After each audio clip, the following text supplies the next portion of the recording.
संघ की बात काफ़ी देर से हो रही है। बहुत सारे साथियों ने अपने अनुभव बताए।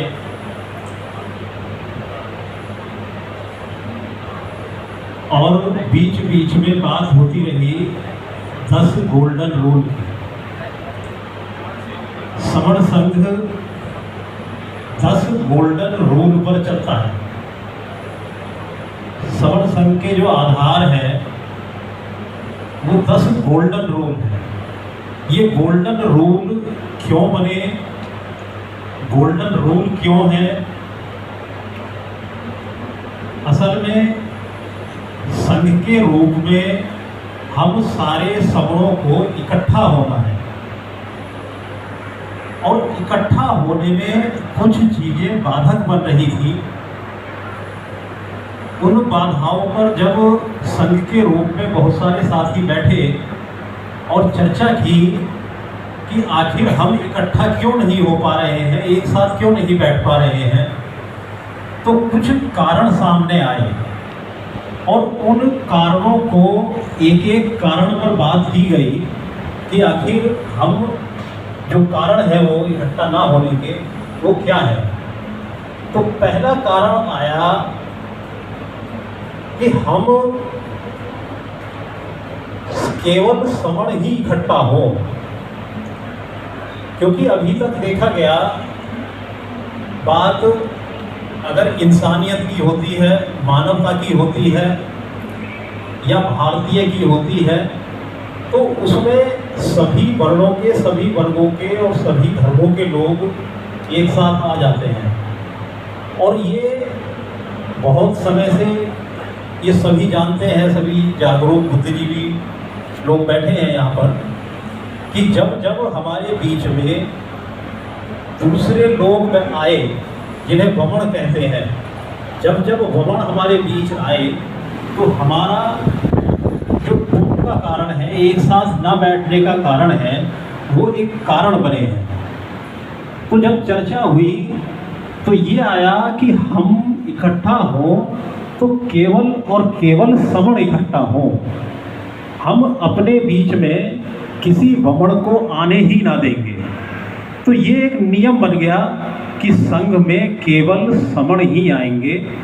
अगर कोई वमन आएगा तो उसको समण संघ में एंट्री नहीं दी जाएगी, प्रवेश नहीं दिया जाएगा, हम केवल समण इकट्ठा होंगे। तो जब ये पारित हो गया तो ये समण संघ का गोल्डन रूल बन गया। दूसरे विषय पर चर्चा हुई तो सामने आया कि हमें एक साथ ना इकट्ठा होने का एक कारण चंदा है। तो संघ ने निश्चय किया कि संघ में चंदा कभी नहीं। बहुत सारे साथियों का सवाल भी होता है आज भी कि चंदा अगर नहीं लेंगे, सारे काम पैसे से होते हैं, तो कैसे काम चलेगा। और दूसरा, जो इकट्ठा ना होने का जो कारण सामने आया चंदा, उस पर भी बस संक्षेप में बता देता हूँ। हम सबको इकट्ठा होने के लिए या एक साथ आने के लिए किसकी जरूरत पड़ती है? लोगों की। कोई धरना हो, कोई प्रदर्शन हो, कहीं कोई अपनी मांग कर ले सरकार से लेनी हो, तो उसमें ज़रूरत होती है लोगों की। जितनी ज़्यादा संख्या में लोग उस धरने में, प्रदर्शन में, आंदोलन में या किसी भी मूवमेंट में आएंगे तो वही कामयाब होता है। लेकिन पिछले कुछ सालों में क्या हुआ, लोगों ने पैसा देकर, अभी लेने वालों की बात नहीं कर रहे, अभी देने के वालों की बात कर रहे हैं, पैसा दिया, चंदा दिया और अपने काम की इति समझ ली कि मैंने तो अपना हिस्से का चंदा दे दिया, मेरा काम हो गया। जो संगठन इस तरह के काम कर रहे थे, बहुत सारे संगठन बहुत अच्छा काम कर रहे थे, उनको ज़रूरत थी लोगों की, लेकिन वो लोगों की जगह पैसा लेना शुरू कर दिया। एक उदाहरण के रूप में मान लिया कोई आंदोलन करना है, अभी बहुत सारे आंदोलन शुरू हो रहे हैं, आंदोलन चल रहे हैं, वो अलग विषय है, उस पर अलग से बात करेंगे। बाबा साहब की मूर्ति संसद भवन से हटा दी, अभी हाल ही के दिनों में सुप्रीम कोर्ट में एक ऑर्डर आ गया। तो इस तरह के काम होते रहते हैं और चलते रहते हैं। तो इस सब के लिए जो ज़रूरत है वो लोगों की ज़रूरत है, व्यक्तियों की ज़रूरत है। तो जो जिनके पास पैसा है उन्होंने पैसा दे दिया और अपनी वो बचा लिया, वो उस ना तो कार्यक्रम में जाते हैं और ना ही उसमें प्रतिभाग करते हैं। उधर जो चंदा लेने वाले हैं उन्होंने भी ये सोच लिया कि चलो इनसे पैसा आ गया, और वो 10-20 लोग इकट्ठा हुए, उन्होंने धरना प्रदर्शन किया जिसका कि कोई किसी प्रकार का असर नहीं होता। तो ये कारण बना कि ये चंदा जो है ये भी हम सबको इकट्ठा नहीं होने दे रहा। तो समर संघ में गोल्डन रूल बन गया कि चंदा कभी नहीं, अपना खर्चा खुद करेंगे। समर संघी जहाँ भी जाएंगे, जहाँ भी कोई कार्यक्रम करेंगे या जिस तरह भी कोई खर्चा होगा, अपना खुद का खर्चा खुद उठाएंगे, चंदा ना देंगे ना लेंगे। तो ये समर संघ में गोल्डन रूल 2 बन गया। एक और विषय आया कि और क्या कारण है जो हम सबको एक साथ इकट्ठा नहीं होने दे रहा। वो आया हमारी जातियां। हम 6743 जातियों में बटे हुए हैं। बाबा साहब ने इसका बात कही। तो अलग अलग जातियां भी एक कारण रही जो हमें संघ में एक साथ बैठने की या एक साथ इकट्ठा होने में बाधक बन रही थी। तो संघ ने ये विचार किया कि ये जातीय अभ्यास खत्म किया जाए, क्योंकि हमारी जो पहचान है, हम एक पहचान के साथ एक साथ बैठे, एक साथ उठे, एक साथ काम करें और एक संघ में रहें। तो समण संघ ने प्रतिबंधित कर दिया कि समण संघ में कोई जातीय अभ्यास नहीं होगा। कोई ऊंची जाति, कोई नीची जाति, मैं उससे ऊंचा, मैं उससे नीचा, तो इस प्रकार का कोई अभ्यास समण संघ में नहीं होता है। हम समण हैं और केवल समण हैं, ये एक नियम बना दिया और इसको भी गोल्डन रूल में शामिल कर दिया। चौथा नियम, केवल संघवाद। अक्सर देखा गया कि हमें एक साथ इकट्ठा होने से ये जो वाद हैं, ये चाहे व्यक्तिवाद हो, क्षेत्रवाद हो, जातिवाद हो या और भी बहुत सारे वाद हैं, ये आड़े आते हैं। तो समण संघ ने कहा कि ये सारे वाद एक तरफ करके एक ही वाद रहेगा, संघवाद। यानी कि सामूहिक रूप से हम बैठेंगे और सामूहिक रूप से बात करेंगे। किसी एक व्यक्ति का ना तो कोई आदेश चलेगा और ना ही कोई ऐसा डिसीजन या कोई एक व्यक्ति की ही बात नहीं चलेगी, केवल संघवाद रहेगा। तो ये चौथा नियम गोल्डन रूल में शामिल हो गया। पांचवी बात आई, एक और बुराई जो समाज के अंदर फैली हुई थी, पद, प्रतिष्ठा, मंच और माला। अभी कई साथियों ने बताया कि वो एक संगठन के प्रधान थे, तो वो प्रधान थे तो बाकी जितने लोग थे वो अप्रधान हो गए। और आज हमारे देश में बताया जाता है एक वाम से द्वारा कि 29 लाख से ज़्यादा संगठन भारत देश में है जो हमारे बहुजन मूवमेंट पर काम कर रहे हैं, हमारे लोगों के। तो ये संगठन भी 1 से 2, 2 से 4, 4 से 8, 8 से 16 और 16 से 32, 32 से 64, मतलब गुणांक में कई गुणांक में मल्टीपल होते चले गए। उसका यही कारण रहा कि पद और प्रतिष्ठा।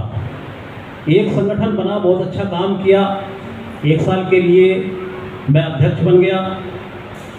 अगले साल जो दूसरा साथी था, उपाध्यक्ष या जनरल सेक्रेटरी था, उसकी इच्छा जाग गई कि अब की बार मैं प्रधान बनूंगा, और उसको अगर प्रधान नहीं बनाया तो उसने अलग संगठन बना लिया और उसका प्रधान बन गया।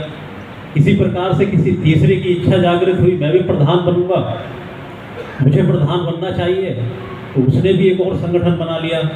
तो ये जो पदों की लालसा थी, ये भी एक नुकसान का कारण बना हमें इकट्ठा ना होने देने की। पद और उसकी जो प्रतिष्ठा थी, पद लेते गए और उसकी प्रतिष्ठा जो बनाते गए, तो ये भी एक बुराई सामने आई। तो सवर्ण संघ ने चर्चा में ये निकाला कि सवर्ण संघ में कोई ना तो पद होगा, ना उसकी प्रतिष्ठा होगी, ना सवर्ण संघ में मंच लगेगा और ना किसी का माला डालकर किया जाएगा। तो ये बुराई दूर करने के लिए सवर्ण संघ ने 5वां गोल्डन रूल बना दिया। सवर्ण संघ में पद प्रतिष्ठा मंच माला कभी नहीं होगी। 6ठा गोल्डन रूल, पंजीकरण कभी नहीं, कि सवर्ण संघ का पंजीकरण कभी नहीं होगा। क्योंकि पंजीकरण किसी भी चीज का जब होता है तो उस चीज का होता है जो निजी होती है, जिसका कोई मालिक होता है। जैसे कि किसी जमीन का रजिस्ट्रेशन, किसी गाड़ी का रजिस्ट्रेशन, किसी प्रॉपर्टी का रजिस्ट्रेशन, किसी संस्था का पंजीकरण होता है, रजिस्ट्रेशन होता है। तो उस संस्था में भी जो 4, 5, 7 या 8, 10 पदाधिकारी होते हैं, वो उसके मालिक होते हैं। अब क्योंकि सवर्ण संघ में तो केवल संघवाद है और ना पद है, ना कोई प्रतिष्ठा है, इसलिए जब पंजीकरण यदि कराया भी जाएगा तो उसके लिए तो पद चाहिए, एक अध्यक्ष चाहिए, कोषाध्यक्ष चाहिए, एक सेक्रेटरी चाहिए। तो ये सब पहले से ही जब खत्म कर दिए हैं तो इसका सवर्ण संघ का पंजीकरण कभी नहीं हो सकता।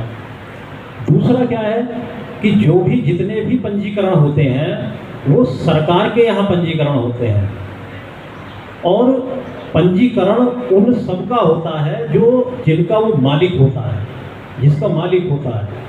तो सवर्ण संघ का तो हर एक सवर्ण मालिक है, हर सवर्ण का सवर्ण संघ है। तो 120 करोड़ लोगों का पंजीकरण कौन करेगा? कहाँ 120 लोगों की लाइन लगेगी, कहाँ कौन उनका रजिस्ट्रेशन करेगा और कितने सालों में करेगा? तो इसलिए सवर्ण संघ का कोई पंजीकरण कभी नहीं होगा। ये सवर्ण संघ का 6ठा गोल्डन रूल बन गया। इसके बाद 7वां गोल्डन रूल आया, संघाधिशेष सबसे ऊपर, यानी संघ का जो भी आदेश आएगा वो सभी सवर्णों के लिए सर्वोपरि रहेगा, सबसे ऊपर रहेगा। सवर्ण संघ में निर्णय कैसे लिए जाते हैं? 4थे गोल्डन रूल के अनुसार केवल संघवाद है, संघ के रूप में निर्णय लिए जाते हैं। तो जब सामूहिक निर्णय होता है, क्योंकि वो किसी व्यक्ति विशेष का निर्णय नहीं होता है, संघ का निर्णय होता है, संघ यानी कि लोगों का निर्णय होता है, तो वो निर्णय सभी को मानना होता है। तो ये 7वां गोल्डन रूल शामिल हो गया, संघाधिशेष कभी नहीं। एक और संघाधिशेष सबसे ऊपर। तो इसके बाद 8वां गोल्डन रूल आया कि संघ राजनीति में कभी नहीं जाएगा। अक्सर पिछले 70 सालों में देखा गया कि एक सामाजिक संगठन के रूप में लोगों ने इकट्ठा होना शुरू किया, लोगों को इकट्ठा करने का प्रयास किया, साल 2 साल 4 साल 5 साल काम किया और उसके बाद सीधे राजनीति में कूद जाए। तो सवर्ण संघ ने ये प्रतिबंधित कर दिया कि सवर्ण संघ कभी राजनीति में नहीं जाएगा, लेकिन कोई भी सवर्ण संघी जिसको भी राजनीति में इंटरेस्ट है वो राजनीति में जा सकता है। इसका एक उदाहरण हमारे सामने है। आज जिन लोगों की सरकार चल रही है उनका भी एक संघ है, तो वो संघ कभी राजनीति में नहीं जाता और संघ कभी भी राजनीति में नहीं जाते। हाँ, इतना जरूर होता है कि संघ राजनीति को प्रभावित करते हैं। तो सवर्ण संघ ने एक गोल्डन रूल बना दिया कि संघ राजनीति में कभी नहीं जाएगा। इसके बाद 9वां नियम बना कि संघ घातक की वापसी संघ में कभी नहीं। अब क्योंकि एक ये इस पर जब चर्चा हुई चर्चा में निकल कर आया कि हम एक बार के रूप में संघ में एक साथ इकट्ठा होंगे। यदि कोई व्यक्ति हमारे इस संघ को तोड़ने का या संघ में घात लगाने का या संघ में को किसी भी प्रकार से नुकसान पहुंचाने की कोशिश करेगा तो ऐसे व्यक्ति को संघ से निकाला जाएगा और फिर दोबारा से उसकी संघ में वापसी नहीं होगी। इसको एक उदाहरण से भी समझ सकते हैं।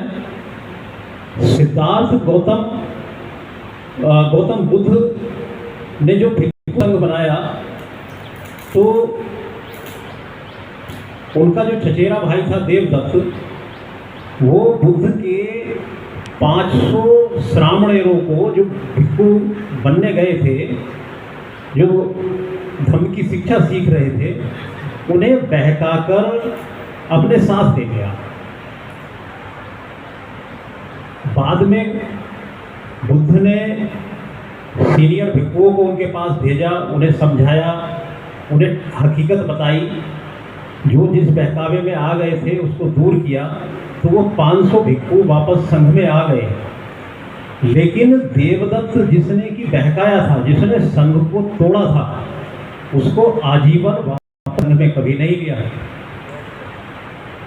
और वो कैसे सड़ के मरा सब जानते हैं, ये सारी कहानियां सब सुनी हुई हैं सारी।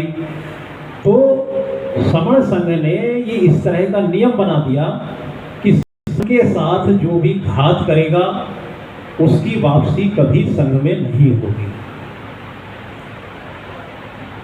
ये 9 नियम जो समाज में 9 तरह की बुराइयां, बीमारियां जो व्याप्त थी, इनको दूर करने का काम समण संघ ने किया और इनको गोल्डन रूल बना दिया।